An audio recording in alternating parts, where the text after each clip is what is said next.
कहानी है रामपुर गांव की, जहां के मर्द महिलाओं को हमेशा नीचा दिखाने की कोशिश में रहते। अरे अभी तक खाना नहीं आया क्या? मुझे एक और शादी करने की जरूरत है। नहीं जी नहीं, ऐसा मत करना, वरना मैं कहाँ जाऊंगी। खाना लेकर मैं अभी आई जी। गांव की पंचायत में भी फैसले हमेशा औरतों के खिलाफ ही रहते। मैं जो फैसला सुनाता हूँ वो भगवान की आज्ञा होती है। इस लड़के ने अपने मन से शादी करके अच्छा नहीं किया। लड़के को घर भेज दो और इसकी शादी इसकी जाति की किसी लड़के से करवा दो। लेकिन ये लड़की, इसे तो गांव के बाहर निकाल दो। नहीं नहीं जमींदार साहब, ये क्या बोल रहे हैं? ऐसा नहीं हो सकता। मेरी बेटी मासूम है, इसे अच्छे बुरे की समझ नहीं है। अरे कहाँ जाएगी ये बेचारी? कहाँ जाएगी? इतनी चिंता है तो पूरे परिवार का गांव निकाला कर देते हैं। बेचारे पूरे बसे बसाए परिवार को गांव छोड़ना पड़ता है। चाहे जो हो, अगर बेटियों को कंट्रोल नहीं कर सकते तो गांव में रहने का कोई मतलब नहीं है। यहाँ औरतों को दब कर रहना होगा। कोई भी अपने हिसाब से कुछ नहीं कर सकता, सब ईश्वर की मर्जी से ही होगा। तभी गांव का एक आदमी दौड़ा दौड़ा आता है। सरपंच साहब, जमींदार साहब, वो कालिया है ना, उसकी बेटी पढ़ने के लिए शहर जा रही है।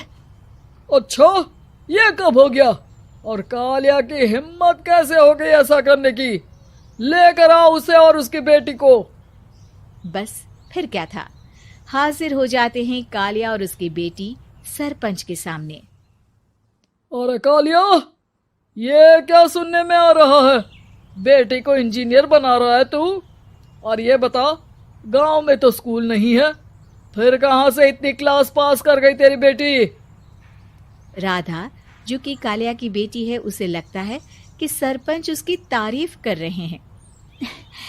सरपंच जी, मैंने ऑनलाइन पढ़ाई की है, डिस्टेंस लर्निंग से। सभी में मैंने अच्छे नंबर पाए हैं, जिसे देखते हुए शहर की इंजीनियरिंग कॉलेज में मुझे स्कॉलरशिप मिली है।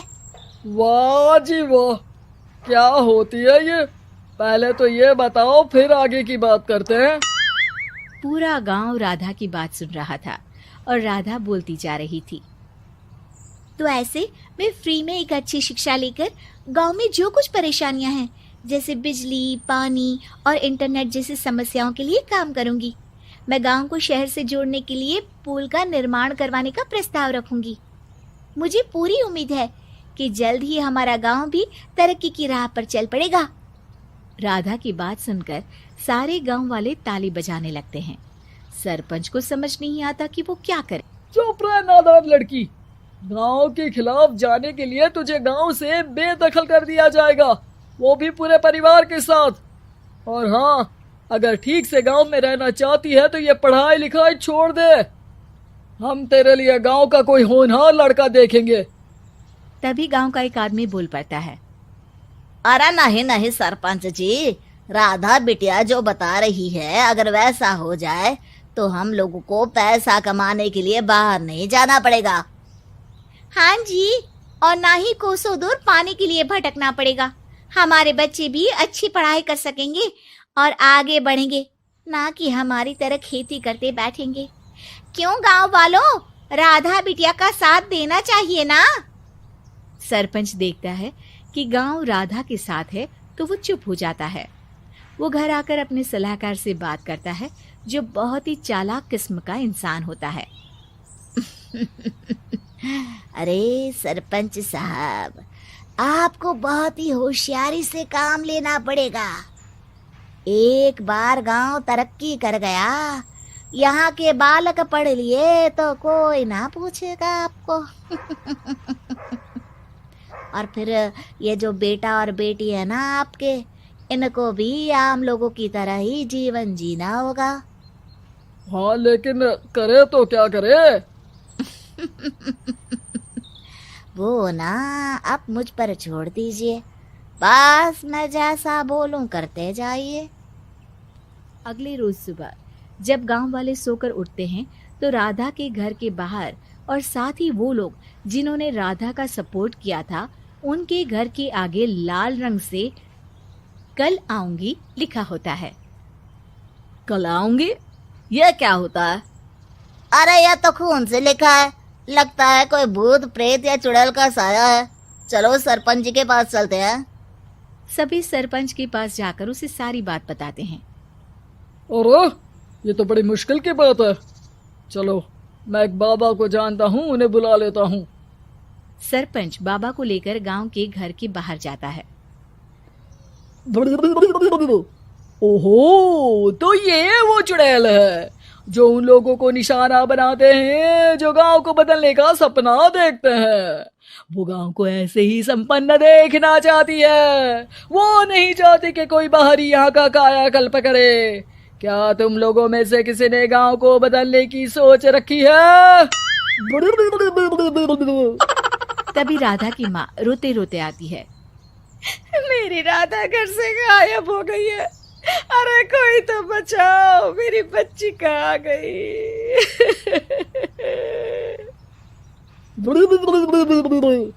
ले गई वो चुड़ैल, तेरी बच्ची को ले गई। अब वो उसे श्रापित करके छोड़ेगी, उस पर चुड़ैल का साया हो जाएगा। तभी बुरी सी हालत में राधा भी वहां आ जाती है। उसके बाल चुड़ैल की तरह फैले होते हैं और कपड़ों में खून लगा होता है। सभी राधा को देखकर डर जाते हैं। माँ, पता नहीं मुझे कौन उठा कर ले गया था।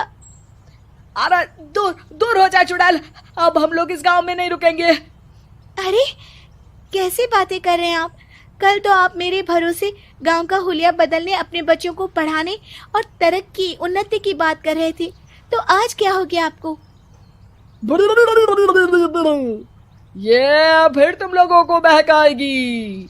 ये चुड़ैल गांव में आ चुकी है, ऐसे ही ये तुम्हारे घर के बच्चों को भी ले जाएगी। गांव वाले राधा को गांव से बाहर निकाल देते हैं। उसके माँ बाप रोते रहते हैं, लेकिन गांव वाले नहीं मानते। मैं भी अपनी बहन के साथ गांव के बाहर रहूंगा, लेकिन वो पढ़ाई नहीं छोड़ेगी। वहीं सरपंच के घर पर सलाहकार कहता है। देखा, सांप भी मर गया और लाठी भी नहीं टूटी। लेकिन अगले ही दिन सरपंच के घर के बाहर भी वही शब्द लिखे होते हैं। और फिर सरपंच की बीवी कहती है, हमारी बेटी को किसी ने अगवा कर लिया है। तभी राधा का भाई वहां आ जाता है। अरे गांव वालों, मैंने सरपंच जी की बेटी को देखा था। वो चुड़ैल उसे उठाकर ले जा रही थी। अरे क्या मजाक कर रहे हो? नहीं नहीं सरपंच जी, आप नहीं जानते। वो चुड़ैल अब आपकी बेटी में आ जाएगी, जैसे राधा के अंदर आ गई थी। तभी सरपंच की बेटी वैसी ही हालत में वहां आती है जैसे राधा आई थी। पापा, पता नहीं कैसे मैं गायब हो गई थी। चुड़ैल, इसके अंदर भी चुड़ैल का साया है, मारो इसे। अरे नहीं नहीं, इसे भी राधा के पास गांव के बाहर ही भेज दो। अरे चुप रहो, मेरी बेटी कहीं नहीं जाएगी और चुड़ैल वुड़ैल कुछ नहीं होता है। अरे कैसे बात कर रहे हो सरपंच जी? आप तो बोल रहे थे कि आपका फैसला भगवान का ज्ञान होता है, तो अपने पर बात आई तो अब आप ऐसे बोल रहे हैं। अरे ना ना ना, आपको अपनी बेटी को त्यागना ही होगा। अरे बुलाओ बाबा को। राधा का भाई बाबा को ले आता है, जिसे अब गांव वालों के डर के कारण सच बोलना पड़ता है।